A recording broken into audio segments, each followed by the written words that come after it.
The move towards global unity is vastly believed by the world to bring about a new age of peace and security, the cornerstones for protecting our modern way of life. But what is the real purpose to it all?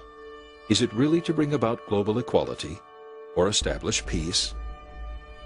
Or does it really come down to what's most important to the people of this world? Money. When it comes down to it, everything is controlled and revolves around the world's financial systems.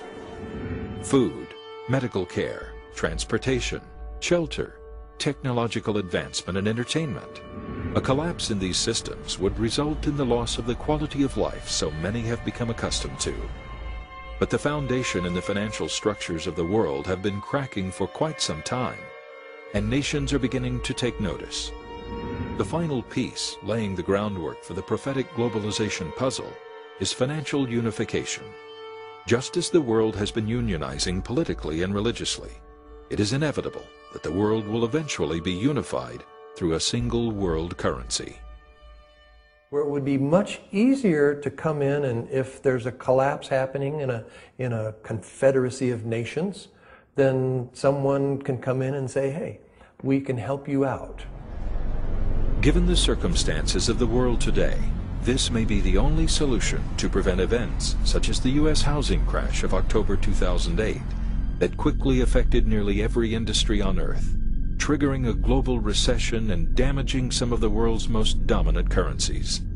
We have begun to realize just how intertwined and fragile our global financial systems truly are. As long as we live under the current economic structure, the world lives under the threat of future global economic depression or even collapse. The move towards global financial control is already happening in various areas. In the European Union, as they've established a one currency between the nations, I've seen this in my lifetime. I was over in Germany in the military, for 18 months, and there was the mark. In France, there was the franc. Various countries, they had their individual currencies. Now that has happened there. If you would have told me that 40 years ago, I'd have said, you're crazy. It's never going to take place. But we have seen regional globalization of finances. What currency we will end up with, I truly do not know. But it may be the euro. It may be something from some other worldwide source. It might be a new currency that no one's ever heard about that will indeed be the worldwide currency. Don't think it could ever happen. It's already begun.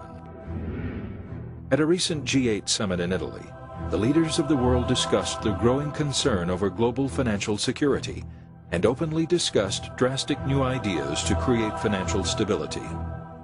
It was during this summit that the idea of a global currency was officially born.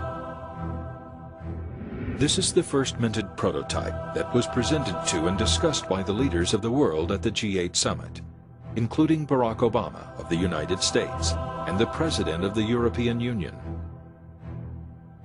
For the first time in history, the world's most influential nations have come together to recognize, discuss, and embrace the possibility of establishing a single worldwide currency to secure and control global financial markets.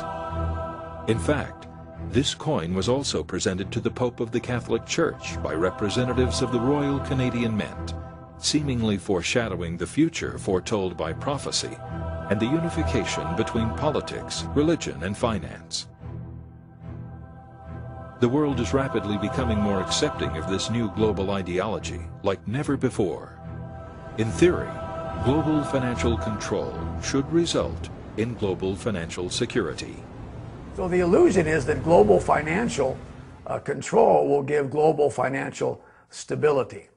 But I don't believe that is the case, because once that takes place, you have a central control, and you will be able to, that central control will be able to manipulate the finances of the entire world.